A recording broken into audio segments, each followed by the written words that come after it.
حضرت ابراہیم علیہ السلام کی مثال دے کے میرے رب کریم نے قرآن مجید کے پہلے سپارے میں ہمیں سمجھایا، فرمایا بلندیاں، عظمتیں، امامت، درجات، قیادت، رہنمائی، مقتدا ہونا، اس کے لیے کچھ آزمائشوں سے بھی گزرنا ہوتا ہے، کچھ پک ڈنڈیوں سے بھی تمہارا گزر ہوتا ہے، کچھ راستے ترچھے ٹیڑھے بھی ہوتے ہیں، ان سب سے ہو کر کے آؤ گے تو پھر اللہ تبارک و تعالیٰ تمہیں وہ عظمتیں عطا کرے گا۔ قرآن مجید پہلا سپارہ سورہ بقرہ کی آیت نمبر 124 میں اللہ کریم نے فرمایا، بڑے بڑے سخت لوگ امتحان لینے والے ہوتے ہیں، اور ان امتحانات سے گزرنے والے لوگ کہتے ہیں کہ یہ جو شخص ہمیں ملا تھا یہ بڑا سخت تھا۔ اس شخص کی تو شان دیکھیں نا، اس کا بھی تو مقام دیکھیں جس کا امتحان خود رب کریم نے لیا، اور فرمایا وَإِذِ ابْتَلَىٰ إِبْرَاهِيمَ رَبُّهُ بِكَلِمَاتٍ فَأَتَمَّهُنَّ، فرمایا آزمایا تمہارے رب نے ابراہیم علیہ السلام کو کچھ باتوں سے، اللہ نے آزمایا، فَأَتَمَّهُنَّ، وہ اپنے رب کی آزمائش پر پورے اترے۔ اللہ نے آزمایا، کس طرح آزمایا؟ کبھی تو انہیں نمرود کی جلائی ہوئی آگ میں جانا پڑا، کبھی انہیں بڑے سخت قسم کے مناظروں مباحثوں سے گزرنا پڑا، کبھی اپنی قوم کو سمجھانے کے لیے انہیں بڑے کٹھن اور اہم پیچیدہ سوالات کے جواب دینے پڑے، کبھی انہیں ہجرت کرنی پڑی، کبھی انہیں اپنی بیوی اور اپنے نونہال بیٹے کو وادی غیر ذی زرع میں چھوڑ کے آنا پڑا، کبھی شریعت کے سخت احکامات کی پابندی کی۔ رب کہتے ہیں میں نے آزمایا، فَأَتَمَّهُنَّ، پس وہ پورے اترے۔ قَالَ إِنِّي جَاعِلُكَ لِلنَّاسِ إِمَامًا، فرمایا بے شک میں آپ کو تمام انسانوں کا امام بنانے والا ہوں۔ اب اللہ تعالیٰ نے ان کے لیے امامت کو رکھا، آپ کو تمام انسانوں کا امام بنانے والا ہوں۔ بڑی پیاری ہوتی ہے اولاد، بڑا شوق رکھتا ہے انسان اپنی اولاد کی ترقیوں کا۔ رب کریم نے فرمایا ابراہیم آپ کو امام بنانا چاہتا ہوں، قال ومن ذریتی، کہا یا اللہ میری اولاد میں سے بھی، قال لا ینال عہد الظالمین، فرمایا میرا وعدہ ظالموں کو نہیں پہنچتا۔ اللہ تبارک و تعالی نے فرما دیا کہ ان میں سے جو ظالم ہوں گے ان کو تو یہ درجہ نہیں ملے گا، لیکن جو رب سے ڈرنے والے ہوں گے انہیں اللہ بڑے درجات عطا فرمائے گا۔ اللہ تعالیٰ نے ان کی نسل میں امامت کو اس طرح رکھا، حضرت ابراہیم کی اولاد میں امامت کو اس طرح رکھا کہ رسول پاک صلی اللہ علیہ وسلم کو بھی ان کی اولاد میں پیدا فرما دیا، ان کی اولاد میں پیدا کر دی۔ تمام انبیاء کرام علیہ السلام کو ان کی اتباع کا کہا، لیکن پیچھے حکمت کیا بیان کی، وَإِذِ ابْتَلَىٰ إِبْرَاهِيمَ رَبُّهُ بِكَلِمَاتٍ، پہلے اللہ نے جناب ابراہیم کو آزمایا، یاری تیری سونا ہے پر ازمائشاں بھی تیریاں اگ، اے سونا پرکھیا جامدائی پہلو نہ لگاں دے لگ۔ آپ پہلے کسی گھاٹی سے گزریں، کسی گھاٹی سے زخم پہ زخم کھا کے جی اور خون جگر کے گھونٹ پی، آہ نہ کر لبوں کو سی، یہ عشق ہے کو دل لگی نہیں، یہ عشق ہے کو دل لگی نہیں۔ تو آزمائش جناب ابراہیم علیہ السلام کی زندگی کا ایک اہم نقطہ۔ پھر اس کے آگے ہم اسی سورہ بقرہ کے اندر جب تھوڑا سا مزید آگے بڑھتے ہیں تو جناب ابراہیم علیہ السلام کا ایک مناظرہ ہے، احقاق حق، کلمت الحق۔ کلمت الحق کرنے کے لیے جناب ابراہیم علیہ السلام نے اعلاء کلمت الحق کے لیے بہت بڑا کردار ادا کیا۔ نمرود جیسے بادشاہ کے سامنے کھڑے ہو کے، اس کی حکومت ہے، اس کی طاقت ہے، اور وہ اس نشے میں اتنا مست ہو گیا ہے کہ معاذ اللہ اس نے خدا کہلوانا شروع کر دیا ہے۔ اس کے دربار میں کھڑے ہو کے اس کے ساتھ گفتگو کرنا اور اس کے سوالات کے جوابات دینا، اللہ کے پیارے محبوب علیہ السلام نے فرمایا افضل جہاد ہے ظالم بادشاہ کے سامنے کھڑے ہو کے حق کی بات کر دینا، یہ افضل ترین جہاد ہے۔ یہ بھی ایک مناظرہ ہے، احقاق کے حق کے لیے نا بحث کرنا، مناظرہ کرنا، یہ تو کتاب و سنت میں موجود ہے، لیکن کریں گے اہل علم؟ ہر آدمی اٹھ کے اگر مباحثے میں جائے گا تو بعض اوقات بہت ساری خطائیں پیش نظر ہوں گی، جناب ابراہیم علیہ السلام سامنے کھڑے ہیں، یہ خدا کہلواتا ہے۔ حضرت ابراہیم علیہ السلام سے اس نے رب کریم کی ذات کے بارے میں بات شروع کر دی۔ اللہ فرماتے ہیں الم تری الی الذی حاج ابراہیم فی ربہ، کہ آپ نے اس شخص کو نہیں دیکھا جو جناب ابراہیم سے جھگڑا کر رہا تھا ان کے رب کے بارے میں؟ اور جھگڑا کیوں کر رہا تھا؟ اس لیے کر رہا تھا کہ ان آتاہ اللہ الملک، اللہ نے اسے بادشاہی جو عطا فرمائی۔ کچھ لوگوں کو جب اعزاز ملتا ہے نا، بلندی ملتی ہے، مال و دولت ملتا تو جھگڑالو ہو جاتے ہیں، بڑے بڑے دعوے کرتے ہیں، بجائے شکر کے تکبر کا رستہ اختیار کرتے ہیں۔ جھگڑا کر رہا تھا جناب ابراہیم سے۔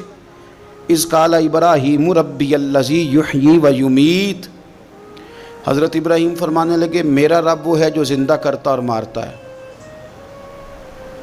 وہ بحث کر رہا ہے، گفتگو کر رہا ہے آپ کے ساتھ، فرمایا میرا رب وہ ہے جو زندہ کرتا اور مارتا ہے۔ گویا جناب ابراہیم علیہ السلام اس سے کہہ رہے ہیں کہ تیرا تو اپنا وجود رب کے ہونے کی دلیل ہے، تو ایک نطفہ تھا اور اس سے اللہ تعالیٰ نے تجھے وجود دیا، تیرے اندر روح پھونکی، تیرا اتنا بڑا جسم قائم ہوا۔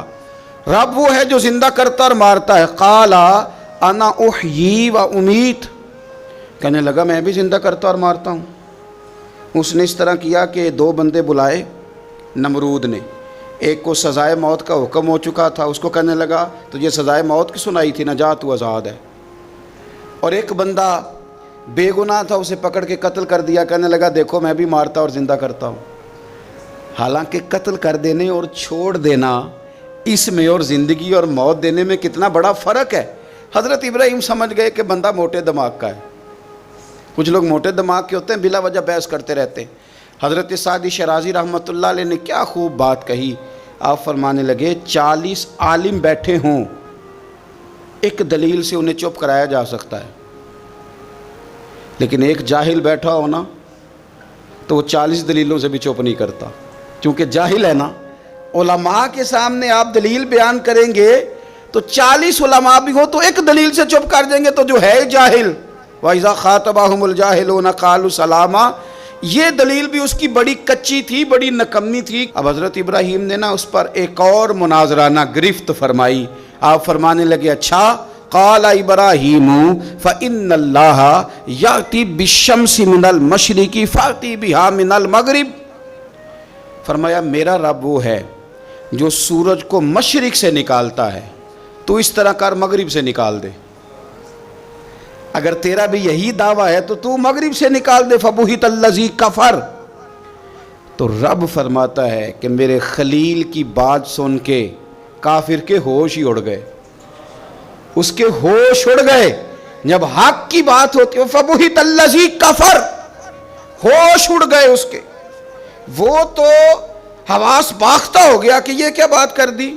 واللہ لا یہدی القوم الظالمین، اسے ہدایت پھر بھی نہیں آئی، کیوں کہ اللہ ظالموں کی قوم کو ہدایت نہیں دیتا، ہدایت نصیب نہیں ہوئی، ہوش اس کے اڑ گئے۔ جناب ابراہیم علیہ السلام نے ایسی دلیل دی رب کی ذات کے بارے میں، رسول پاک کی عزت کے بارے میں، صحابہ کے بارے میں، اہل بیت کے بارے میں، دین کے کسی معاملے میں احقاق حق کے بارے میں۔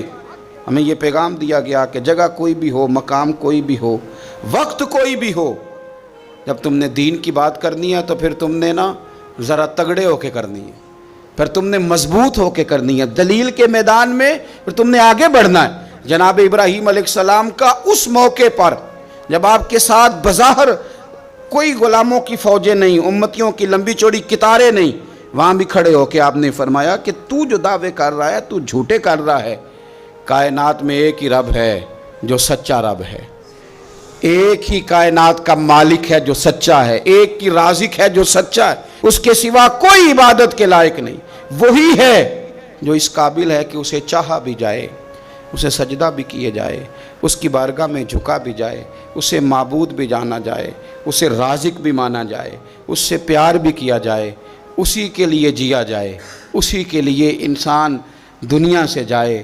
اللہ تبارک و تعالی ہمیں بھی حضرت ابراہیم کی طرح حق کا علم بلند کرنے کی توفیق عطا فرمائے۔ حضرت ابراہیم علیہ السلام ایک دن فرماتے ہیں، دیکھیں اس خلیل کا اپنے رب کریم کے ساتھ، اللہ کے اس پاک پیغمبر کا، حضرت ابراہیم خلیل اللہ علیہ السلام کا اپنے رب سے رشتہ کس طرح کا ہے۔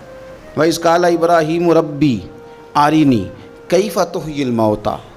حضرت ابراہیم اپنے رب کریم کی بارگاہ میں عرض کرتے ہیں مالک مجھے دکھا تو مردے کیسے زندہ کرے گا۔ کیفا، وہ کیفیت دکھا، وہ انداز کیا ہوگا۔ اللہ اکبر۔ قال اولم تؤمن، تو اللہ نے فرمایا کہ آپ کا یقین نہیں، آپ ایمان نہیں رکھتے۔ قال بلا ولکن لیطمئن قلبی، کہا مالک ایمان تو ہے پر میں اطمینان قلبی کے لیے پوچھ رہا ہوں تاکہ میرے دل کو قرار ہو جائے، میں وہ کیفیت دیکھ لوں، وہ کیفیت۔ امام غزالی وہ روایت لائے ہیں جس میں فرمایا کہ یقین اس طرح سیکھا کرو جس طرح تم قرآن سیکھتے ہو، یقین سیکھو، اطمینان قلبی حاصل کرو، آگے بڑھو۔ اگر کسی جگہ تم سمجھتے ہو کہ تمہیں کچھ سوالوں کے جوابات کی ضرورت ہے تو وہ تلاش کرو، لیکن یہ کہ اطمینان قلبی۔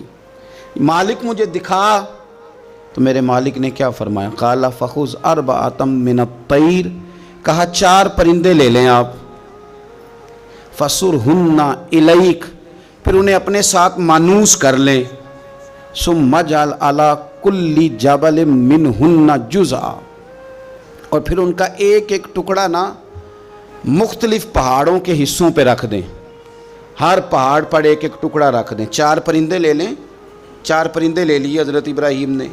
مفسرین نے لکھا ہے مور تھا، کبوتر تھا، کوا تھا، مرغا تھا، 4 پرندے لے لیے، آپ سے وہ پیار کرنے لگے، مانوس ہو گئے، پھر ان کو اللہ کے حکم سے ذبح کیا، کھال اتاری، ان کا قیمہ بنایا، گوشت کو آپس میں مکس کر دیا، پھر ان کو مختلف پہاڑوں پہ رکھا ایک ایک جز، پھر فرمایا ثم ادعوہن یاتینک سعیا، پھر آپ نہ وہاں رکھ کے ان کو بلائیے، وہ آپ کی طرف دوڑتے ہوئے چلے آئیں گے۔ ان کا قیمہ بنا دیا، گوشت مکس کر کے جناب ابراہیم نے مختلف پہاڑ کے حصوں پہ رکھا، پھر آواز دی، جس کا ٹکڑا تھا وہ وہاں سے چلا، جس کے پر تھے وہ وہاں سے چلے، وہ زندہ ہوئے اور 4 دوڑتے ہوئے جناب ابراہیم کی بارگاہ میں حاضر ہو گئے۔ اب میرے رب کریم نے فرمایا وَعْلَمْ أَنَّ اللَّهَ عَزِيزٌ حَكِيمٌ، جان لو کہ اللہ تعالیٰ سب سے غالب حکمت والا ہے۔ اسی طرح صبح قیامت اللہ تبارک و تعالیٰ مردوں کو زندہ کرے گا، قبروں سے نکالے گا، وہ اپنے اپنے قبروں سے نکلیں گے، ان کی ہڈیاں جوڑی جائیں گی۔ کیف تکفرون باللہ وکنتم امواتا فاحیاکم ثم یمیتکم ثم یحییکم ثم الیہ ترجعون، تم کیسے انکار کرتے ہو اپنے رب کا، حالانکہ تم مردہ تھے، اس نے تمہیں زندہ کیا، پھر تمہیں مارے گا، پھر تمہیں زندہ کرے گا، ثم الیہ ترجعون، پھر تم اسی کی طرف لوٹ کر جاؤ گے۔ صبح قیامت وہ کھڑا کرے گا۔ جناب ابراہیم کو وہ نقشہ دکھایا گیا، فرمائے اس طرح قبروں سے نکالا جائے گا، اس طرح جمع کیا جائے گا، اس طرح رب کی بارگاہ میں پیش کیا جائے گا۔ وہ منظر کیا ہوگا جب رب کی بارگاہ میں پیش کیا جائے گا، تو رب کے قرآن نے اسے بھی بیان کیا، فرمایا یوم نحشر المتقین الی الرحمن وفدا، جو متقی پرہیزگار ہوں گے نا، اللہ سے ڈرنے والے، انہیں جب رب کی بارگاہ میں پیش کیا جائے گا تو مہمان بنا کے پیش کیا جائے گا، وہ مہمان ہوں گے، اللہ کے مہمان بنا کے پیش کیا جائے۔ وَنَسُوقُ الْمُجْرِمِينَ إِلَىٰ جَهَنَّمَ وِرْدًا، اور جو مجرم ہوں گے نا انہیں پیاس سے ہانکا جائے گا جہنم کی طرف، جس طرح چرواہا بکریوں کو ہانکتا ہے اس طرح پیاس سے ہانکے جائیں گے۔ اللہ تعالی ہمیں اطمینان قلبی دے دے۔